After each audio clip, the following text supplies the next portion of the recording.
Welcome to Think Tech Hawaii. This is Alice Lee Hagan. Well, Happy New Year, and thank you for joining me on my first webcast here in 2015. Today, my guest is Alex Harris. He is the Senior Program Officer of Education with the Harold Castle Foundation. Well, welcome, Alex. Thank you it's so much. great to have you, and from your bio, I read that you have over 14 years of I guess, professional experience in advocating for education outcome for children. And prior to being at the Castle Foundation, you were also at the DOE Strategic Reform Office, right? That's correct. So I guess the first question is, why are you so passionate about education outcome? Thank you so much for asking that, and I really appreciate the chance to be with you today. I come from a long line of educators. My grandparents were all teachers. Both of my parents have taught, and so I was always around a culture of learning growing up. And I think the original impetus to go into this field for me happened when I was in college, and I came home from break one day, and I went to a gas station to fill up my car with gas, and I saw the gentleman that was pumping the gas was a guy that I had grown up with. And we'd always been friendly rivals, and we'd gone to different schools. And he told me that his parents weren't able to afford an education, college for him. So he was pumping gas. And it really kind of crystallized that social justice inequity for me of how important education is to putting people on a trajectory to having life options. And so it just became my passion to do something about that. That is a great story, and I really appreciate what you're doing for the public education system here, since my son just started his freshman at one of the public schools. Wonderful. And I love the school that he's attending. But now you've been at different roles across the nation, and right now you are with Harold Castle Foundation. That's Perhaps right. you could tell us a little bit about the foundation and why they are such a staunch supporter of our public education system. I'd be happy here. to. So the Harold Castle Foundation has been in existence for a little bit over 50 years. And we have three aspects to our mission. The first is to protect nearshore marine resources, so reefs and fisheries. The second is to strengthen the social capital in the Windward Oahu side, which is where we're based. And then the third is to eliminate the achievement gap in K-12 education and improve college access and success rates. And so we're a privately endowed foundation, which means we exist in perpetuity. A couple of years ago, we added up all the money that we had given out over the years, and we realized that we had given out more money than we had in our endowment, which was a really unique milestone for the foundation. Congratulations. Thank you. And what it means that we can take risks, and we can place bets and make long-term investments in ways potentially that government and the public sector might not be able to do. That's amazing. Now, you talk about how you have given more than you were endowed with, and in some way it's like running a business. And I know just based on your response, there are so many different directions I can take this to. Maybe let's go back to the different missions that the foundation is trying to accomplish. And it's really diverse, but I presume your job is really on the third mission, That's which right. is to, you mentioned about closing education achievement right. gaps. So what do you do at Harold Castle Foundation, and how do you support their mission? That's a great question. And so let me talk a little bit about our theory of action and how we came to it. If you care about closing achievement gaps, and right now students who have English learning language issues or learning disabilities or come from poor backgrounds are scoring about 30 points lower than their more advantaged peers. And so there's a huge achievement gap right there. And if you want to narrow that, it's a really daunting task to figure out how to do that. And despite our size, we don't nearly have enough capital to put into the education reform as a public entity like the department does. So the question is, what can you do that's high leverage with a relatively small amount of resource? And we came to school leadership as the real high leverage point for us. And when we sat down, we looked at two schools that were exactly identical, the same kids, the same teachers, the same parents, and one school had a highly effective principal and the other school didn't.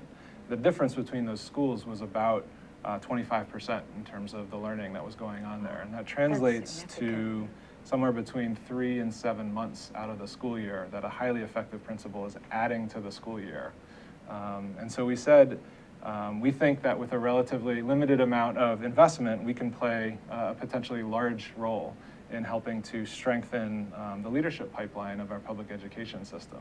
And so for several years, we've been investing from teacher leaders to vice principals, principals, our complex area superintendents, and we've been broadening that work to also focus on the working conditions piece, so improving the conditions in which they work, and to scaling up new ideas around teaching and learning, because our classrooms are so different than they were a generation ago because of technology and the way that students access information.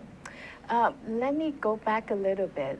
We talk about public education system here. So how big is our school system?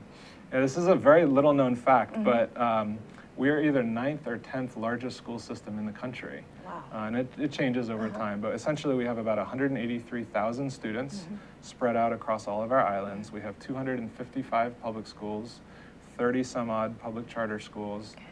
We have 13,000 teachers in the system, and the Department of Education has a state general fund budget of about $1.4 billion, so it takes up about a third of all the general funds in the state.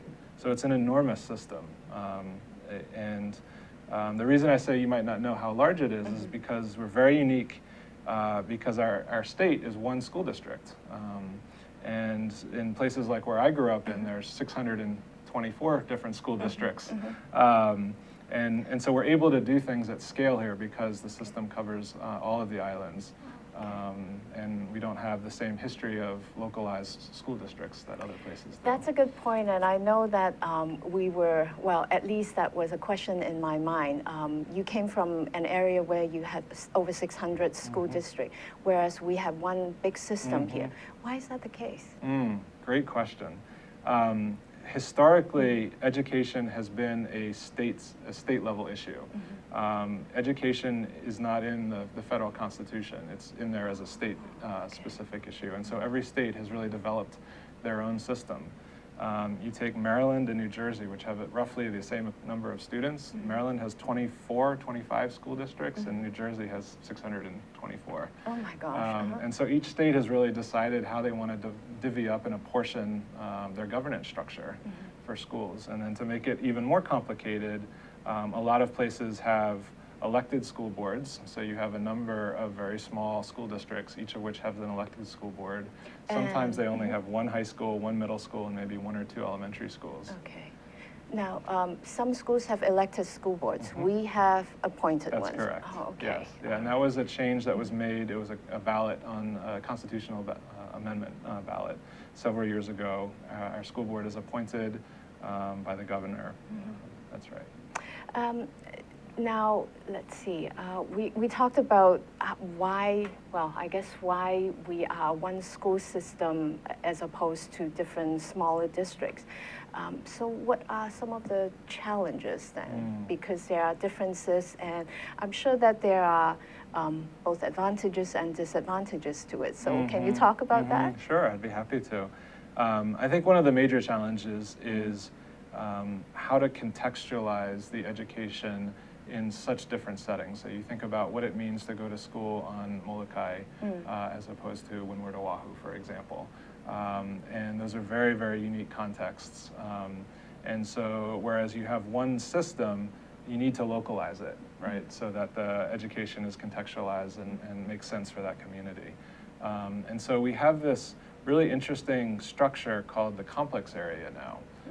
Which has been in place for at least 10 years. And the complex area essentially is 3 or 4 high schools, and then all of the feeder schools that feed into it. And it's an administrative organizational unit, and has a superintendent that oversees that entire complex area.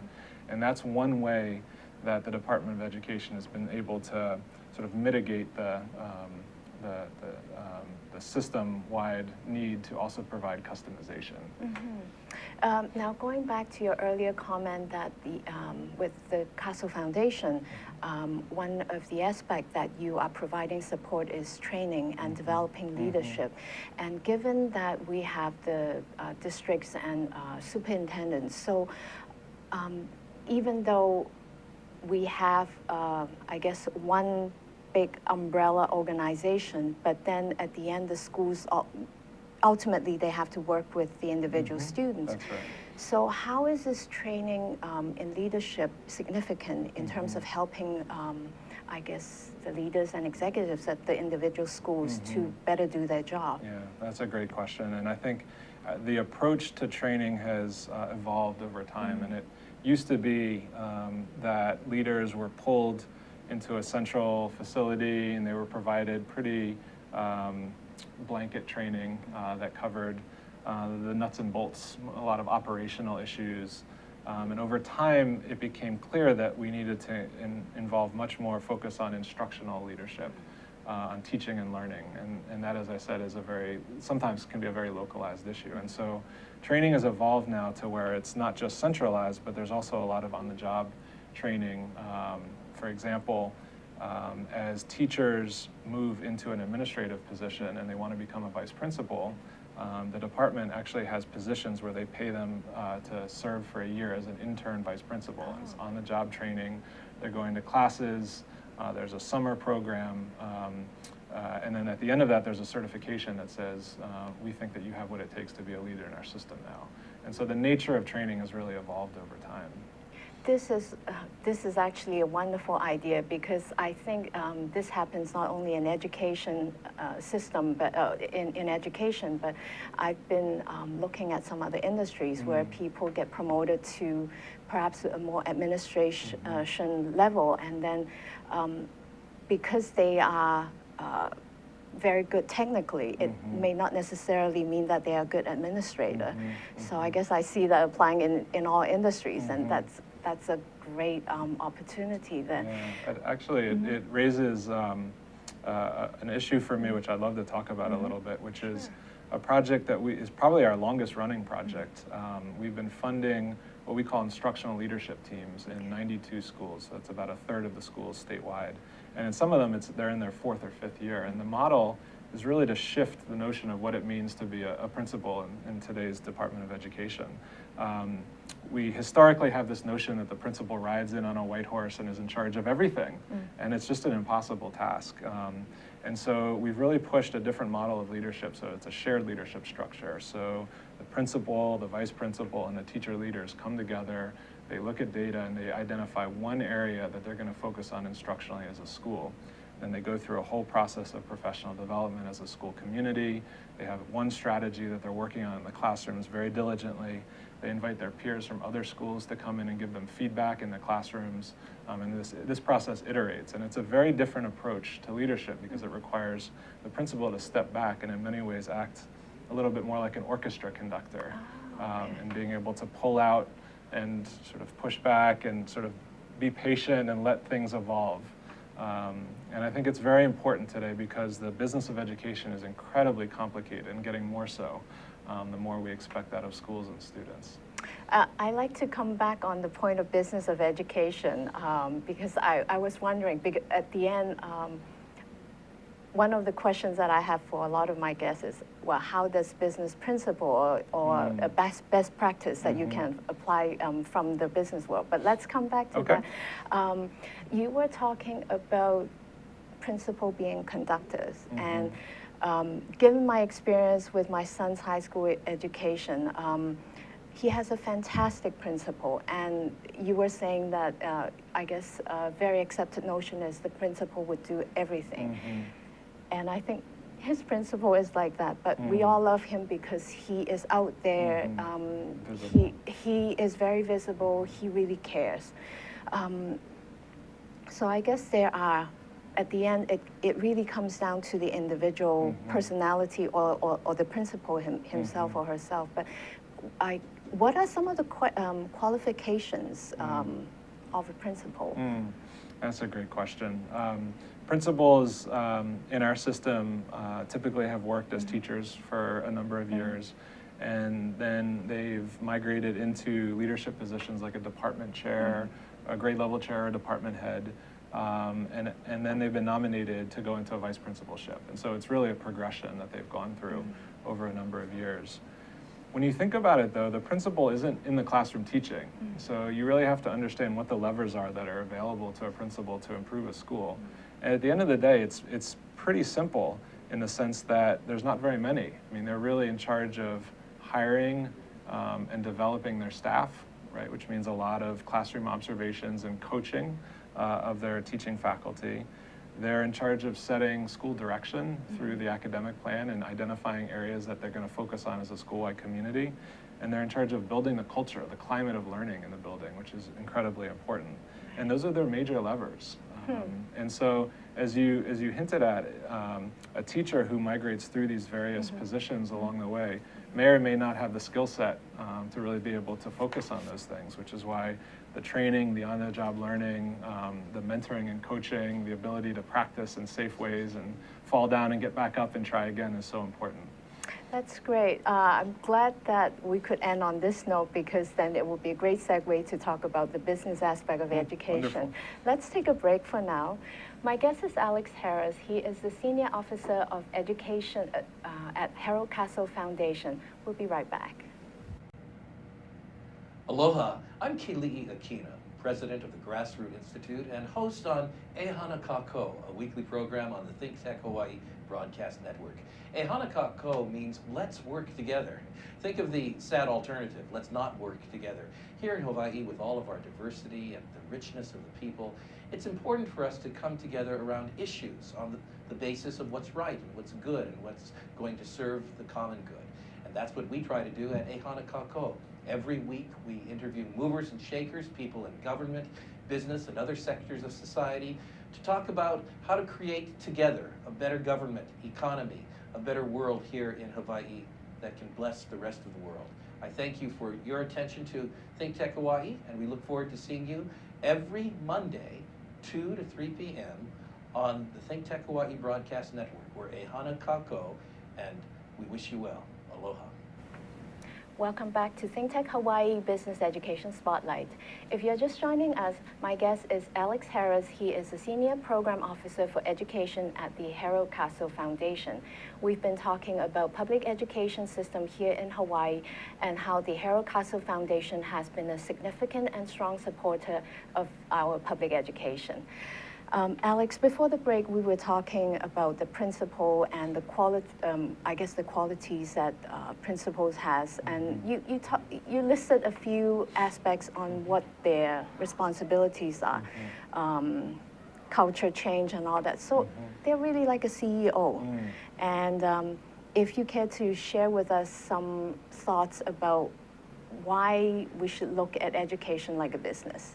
Sure. Well, let's start in many ways about what the end product of education is or should be. And I think there's been a very important movement over the last couple years to say that the purpose of public education is to prepare students for college and careers. Not college or careers, but college and careers. Because what we know is that by the year 2018, 2/3 of businesses in Hawaii are going to require, of jobs in Hawaii are going to require some form of post-secondary. And so it's very, very important that we're preparing students to go through high school and on to some form of post-secondary training, whether it's a 2-year degree, a 4-year program, or a certificate. And frankly, we're nowhere close to meeting that 2/3 number. If you look at our working age adult population, we're at about 44% right now of working age adults that hold some type of post-secondary degree. So you see there's a big gap right now. That's an ambitious goal. It's an ambitious goal, and there's been a very active campaign over the last several years called 55 by 25, where we're trying to ensure that 55% of working age adults have some type of post-secondary degree by the year 2025. So in many ways, that's the end product of where we're hoping students end up in. And as I said, there's a number of tools at the disposal of principals and schools to help students get there. Everything from setting academic direction to coaching their teaching faculty, And what we've been seeing more and more of is putting new routines in place to look at data on student learning and to unpack those data and to understand where the strengths or weaknesses are in the classroom performance, and to work either across grades or across content areas as teaching faculty to try different strategies to move the needle and improve those data. And so we're seeing more and more of what I would consider sort of performance management like routines at both the classroom level with teachers, but also as a school as a whole. Since you mentioned data analysis, data collection to see if you can move the needle and I guess move the group forward so they can be more prepared for the workforce. So what does that tell us of our current system right now? How is it with our performance with school kids who are in the public education domain? Yeah, we have one data point that matters the most, in my opinion, and that's a test that's given to a sample of students in every state in the country. And it's the only way, apples to apples, to compare how students in Hawaii perform to students in other countries. And what we saw 10 years ago was that Hawaii was 44th, 45th in the nation. So we ranked just above Louisiana, Alabama, Mississippi. 10 years later, last year, Hawaii is now 22nd, 23rd in the nation. And so there's been a rapid progress over the last 10 years in terms of Hawaii's performance on this test. And what it tells us is that there are some real benefits to focusing, acting like a system, going deep on instructional learning and teaching, and really getting good at that craft. As I said at the outset, the focus on college and career readiness has been really important to bring the different elements of the system together. So, you know, what that people much smarter than me, when they look at that test and they look at the progress that Hawaii has made over the last 10 years, they equate it to about 1.5 years of learning. So what that means is that a student today is getting, in essence, 13.5 years of learning as opposed to 12 years 10 years ago, if that makes sense. So we've really increased the rate of learning that's happening in our classrooms, which is really exciting to see. And I'm glad that you are able to point out so much progress and improvement in our public education system because and my next question has nothing to do with data point and statistics because I moved here 8 years ago, and when I first came here, my sister was very concerned about, okay, where is my son going to go to school? And obviously, I'm very happy with the school district we are in, but then at the same time, there is still this mindset that there are a lot of issues that public schools need to work on. And I mean, if you open the newspaper, we see a lot of people pointing out the challenges. So how do you try to change the mindset of people? I mean, if I haven't talked to you, I would still feel that, okay, well, yeah, my son is going to public school, but... There's no question that there are a number of statistics that are really troubling. The number of students that drop out in 9th grade, the number of students who don't graduate from high school, the number of students who try and start college but drop out because they're put into remedial courses and they never get into a credit-bearing course. And so if you look at the 100 students that start in 9th grade, only 12 of them are getting a college degree at the end of that pipeline. So there's a huge amount of leakage from the system, for lack of a better term. And I think, you know, if the question is what can parents and citizens and others do, I think there's a couple of things that really matter. First is reading to your child. It makes a tremendous difference. Just taking 10 to 15 minutes a day and just reading to your child, knowing what's going on in their life. Every school has a school community council, which is a body that provides advice and consent to the principal on the direction of the school. And that's a very important place for people with a variety of skills and experiences to get involved in. So there are a number of ways that parents and private citizens can help out at this, because I think one of the mistakes we make is that we expect schools to do everything and take care of all of the challenges that students walk in the door with, when in fact, at best, we get 5.5 or maybe 6 hours a day with them. That's very true, and I guess, again, in the media, we always read about stories of, okay, what should the school system do for our kids? But I agree with you. Parents and the community play a big role, if not even a much bigger role, to nurture the kids. Now, I want to go back. Let me see, I forgot my point. Yeah.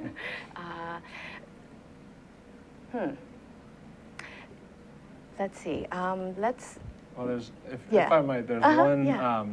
there's one question that we've been asking ourselves. I told you about this goal to get 55% of adults a degree by the year 2025. And we need to find strategies that sort of bend that trajectory upwards. And so there's a new project that we just launched that I'd love to talk about for a yes, moment, please if I do. could. And thanks for helping out. Yeah, my pleasure. So one of the things that seems to really make a difference in the life of a child, in high school in particular, especially a child who's low income or first generation to go to college, is getting college credits before they graduate high school. It's a strategy called early college. And essentially the way it works is a community college faculty comes onto the high school campus, where the student goes on to the community college and they take a course. And when you can take a set of courses that are in a pathway towards something, a nursing degree, a technical degree, any that they're building on each other, the power in terms of increasing that child's ability to go to and through and complete college rises exponentially. And so we just invested in 12 high schools in Hawaii and their community college partners over 3 years to get several thousand students 6 or more college credits before they leave high school.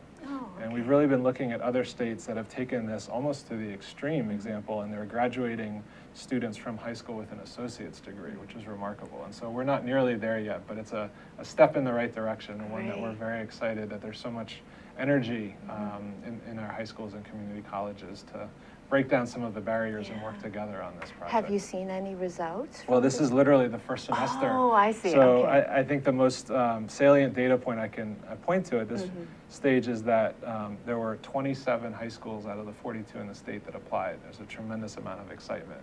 And we had a selection committee and 12 were chosen.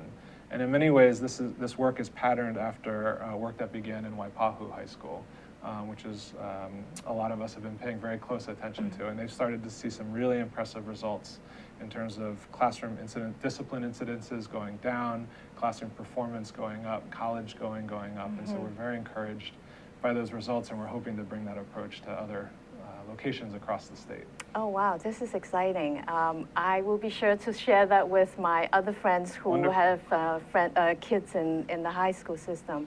But a question about the business community and their partnership and their stake in investing in public school, in students in general. Because so far we've been talking about measurable performance, whether they graduated. But at the end, I know that the job market right now is very, very different from when I was looking for work. So in speaking with employers and business community, what are some of the qualities that they're looking for in a new hire, in a student who just recently graduated? Yeah, it's a wonderful question. When you talk, and interestingly, when you talk to both employers and higher education faculty, there's a couple of items that bubble to the top of both lists. So an ability to think critically, to take complex information and distill it into an argument and provide a rationale and a basis for that argument, to know where to go to find additional information, those are, to communicate clearly, those are a base set of skills that have really become important in today's business world as well as in today's higher education world. And interestingly, what it led to a couple of years ago was the development of what's called the Common Core State Standards. And these are academic standards at every grade for what every student should know and be able to do. And they're really based upon what you need to know and be able to do once you get out of K-12 education, once you go into college or the workplace. And then they're broken down to every level and every grade from then. And it's a fairly radical departure for teachers in our classrooms, because up until that point, standards were what's known as an inch deep and a mile wide. So we had hundreds and hundreds of standards, and the teacher was racing to get through it. And it's the reason why I never learned about the Vietnam War, because my history class ran out by World War II, right? Because there was just too much ground to cover. Well, Common Core says we need you to take more time and go deep.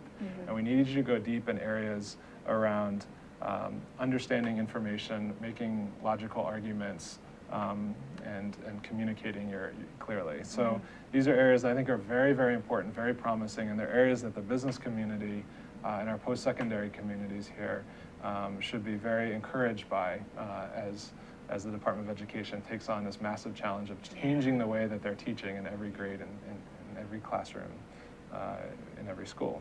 I can certainly see that in watching some of the work that my son has to do. I said, wow, that's very different from what the time when I went through school.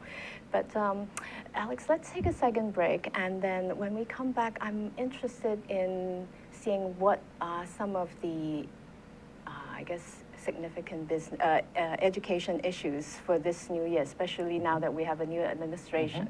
Okay. My guest is Alex Harris. He is the Senior Program Officer of Education at the Harold Castle Foundation. We'll be right back. Aloha, Yappers. This is your host, Kingsley, for the Yap Show. Every Friday, 3 p.m. to 4 p.m. Eastern Time. You can catch us here live, Think Tech Hawaii, and then later on, we upload to our YouTube channel. We talk about youth issues, policies, youth programs, and how to transition yourself into adulthood. But this was like a sign, I guess. Hey, Mike's like, hey, Right. now's your chance to go back to school, which I'm doing. Catch us here again live, 3 p.m. to 4 p.m. Hawaii Standard Time. Aloha. Welcome back. This is Alice Lee Hagan, and you are watching Think Tech Hawaii Business Education Spotlight. My guest is Alex Harris. He is a Senior Program Officer of Education at the Harold Castle Foundation. Alex, we had a very interesting discussion about public education system, and now tell us, with the new administration, what are some of the, I guess, significant issues that we should be on the watch for? Sure. I expect there to be two significant issues. The first is what we do about early childhood education, and the second is how we can continue to provide schools with additional flexibility. So let me talk about each of those in sequence. Please do. As I'm sure you know, there was a ballot in front of voters this last election cycle to amend the Constitution to allow public monies to go to private preschools. That was voted down, and two of them were, I would say, vocal opponents were Governor Ige during his election, as well as the Hawaii State Teachers Association. And so I think there's an outstanding question. There's an interest on all parties to make sure that we invest in smart ways in young children before they get into kindergarten, so that they're prepared for school and they're ready to learn. And the question is, what's the right way to do that? If I could interrupt you there. Now, currently, the state doesn't fund kindergarten or early childhood education. How does that compare to, say, other states across the nation? Yeah. Hawaii is one of either 9 or 10 states in the country that doesn't have a publicly funded pre-kindergarten program. You're absolutely right. We've cobbled together a mixture of funding between, obviously, parents who are paying for their children, private payment from places like Kamehameha Schools, which has made an enormous investment in early childhood, and then federal funds like Head Start funds or welfare to work type funds that are also able to be used to support childcare. And so we've had this mixed delivery system that we've cobbled together. And the question is, if we want to be able to send more children to high quality pre-kindergarten placements, what's the investment strategy now that the constitutional amendment didn't pass? So I think that's one issue that is going to be taken up in this legislature. And I think the other issue has been this question around what's being called school empowerment. And you heard that too in a lot of the governor and others' language during the campaign. And in many ways, I think it's and perhaps the wrong question. I think the first question to ask is, where do you think our schools are in their performance? Because the way that you would treat schools that are really struggling strategically is a very different way than you would treat schools that are flourishing but that feel constrained by the system direction in some ways. And so I think we have to have a conversation about where along that performance spectrum our schools are, and then you can get to what more flexibility or authority they might need. So you're looking more at a customized solution rather Perhaps, than a perhaps. one size fits That's all. right. And I think, I mentioned at the outset, our system is so large that being really clear on the role and responsibility between schools, the complex area, and the state is really important. For example, the state sets direction through Common Core state standards and through student assessments and through their accountability system for what they gauge schools to be either performing well or not. The complex area is where the support structures should be because they're localized, they're closer to the schools, they know the folks in those schools better. And schools, of course, have the hard business of actually educating students. Right. And so we need to make sure that we're not putting undue burdens on them so that they're freed up to really focus on teaching and learning and getting really excellent at their craft. And I don't think we've had a sharp enough conversation about what happens at each of those levels, what the roles and responsibilities are. And then I think the final point that's worth making around this question of school empowerment is if you go back 10 years, we had a very important Act 51 in the legislature that was passed in 2004. And it devolved a lot of funding and authority down to the school principal in particular. And so right now, principals have limited authority to hire, fire, they evaluate their teachers, they have a significant amount of budgeting authority over their weighted student formula funds. They set academic direction through their academic plan. And so the question is, what more is needed in terms of flexibility to provide schools with that will continue to improve their performance? Now, I recall reading in the paper that there is a nonprofit called the Hawaii Education Institute, and I think they are a strong advocate of decentralization.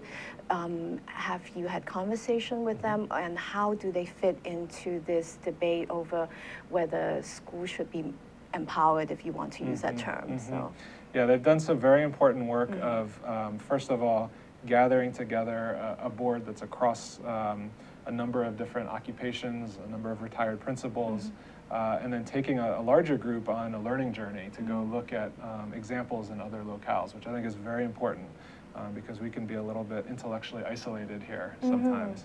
And so they looked at 3 different school systems and they came back with a lot of ideas, and then they hosted a 2-day conversation with community members.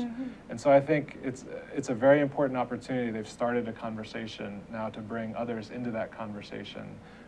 In particular, sitting principals, members of HGEA, which is the union that represents them, system leaders from the department, to talk about what are the conditions that are necessary to make sure that we don't just have 1 or 2 great principals scattered randomly throughout the system, but that we're working at scale, and it's a system that supports great principals and great instructional leaders. there's certainly a lot of stakeholders in educating our There are. next generation. But coming back to the foundation, at the end, we talked about the investment, and in this case, it's like an education investment. What would be the return on investment that the foundation is looking at? There are a couple of metrics that we're looking closely at. So one is, do we have highly effective principals in leadership positions? The second is, what level of depth do we have in our leadership pool? So when we have a vacancy to fill, and we turn around and look at who's in the pool, is there a bench? Are there people waiting to take that position? And then, of course, some of the most important metrics that we look at, which I started talking about, are, have we closed the achievement gap? Have we raised performance? Have we increased college access and success rates? So that regardless of the zip code that a student happens to be growing up in, they have a chance for a fruitful life. How long have you been at this position at the foundation then? A little bit over a year. Oh, okay. So I guess in this coming year or next 2 years, what do you think are some of the work that you will be involved in? We're doing more and more work to move from what I call shiny programs that sit off on the side in terms of training opportunities for leaders, to systematizing that work within the Department of Education and rebuilding the leadership pipeline. And so we funded some very important work that a team has led to host focus groups with a number of different leaders across the system and identify what skills does today's leader in a school need to know and be able to do, and where in their career progression do they develop those skills. And that's becoming the backbone, if you will, for rethinking the leadership pipeline and the training opportunities and the way that we do certification and who we tap to fill these stepping stone roles that are leading people into leadership vacancies. Interesting. Yeah, so I think that's going to be building that capacity, and that pipeline is going to be really important work over the next couple of years. Right now, focus is very much on leadership. Now, you've been in this business for over a decade.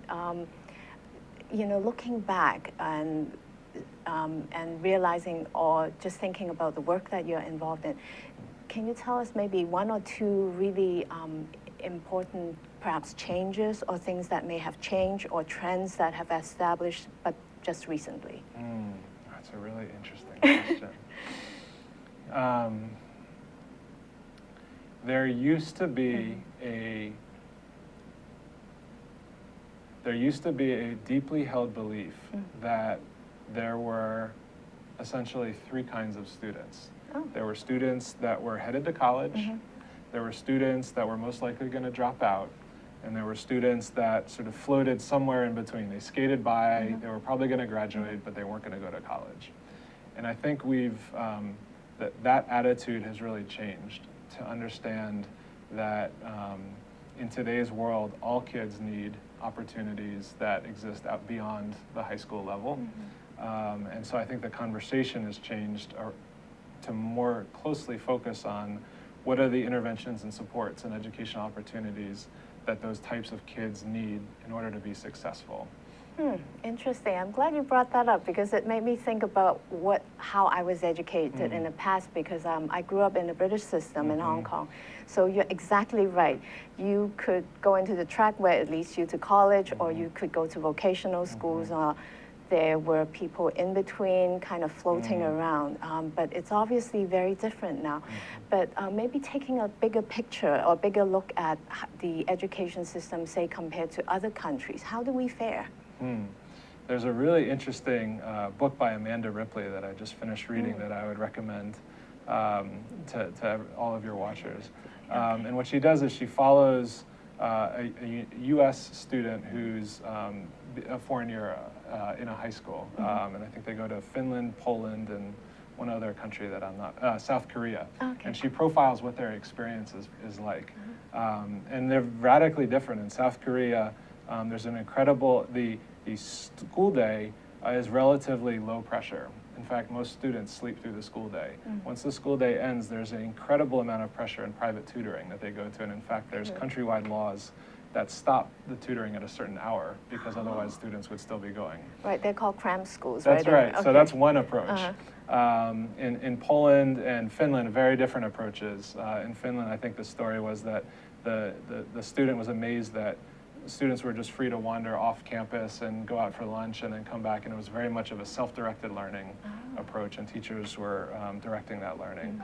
And so when we look at our performance as a country, it frankly doesn't stack up very well. We're somewhere in the low 20s. I think our performance is right above Latvia and maybe right below Israel. I mean, so this is not terribly impressive given the amount of money that we're spending on public education.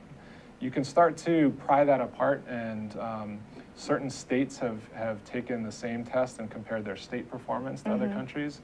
And some of our states, Massachusetts, Minnesota, and others, stack right up there at the top of the world in terms of how they're doing. And so what we know is there's a set of policies and there's a set of work around implementation of really deep teaching and learning strategies that matter. And some of the states in this country have figured out that secret sauce and are actively working at it, and others are lagging behind. Well, I hope that you would try to find out what the secret sauce is, Alex. We are doing our best. It's a lot of fun. And I'm glad to have someone like you to support our public education system here in Hawaii. Alex, it's great to have you at my webcast here. It's been an interesting and insightful conversation all the best. Thank you. And I guess I'll have to check in with you to see what other interesting things you'll be doing next year. Wonderful. I look forward to it. Thank you. Wonderful. Thank you so much.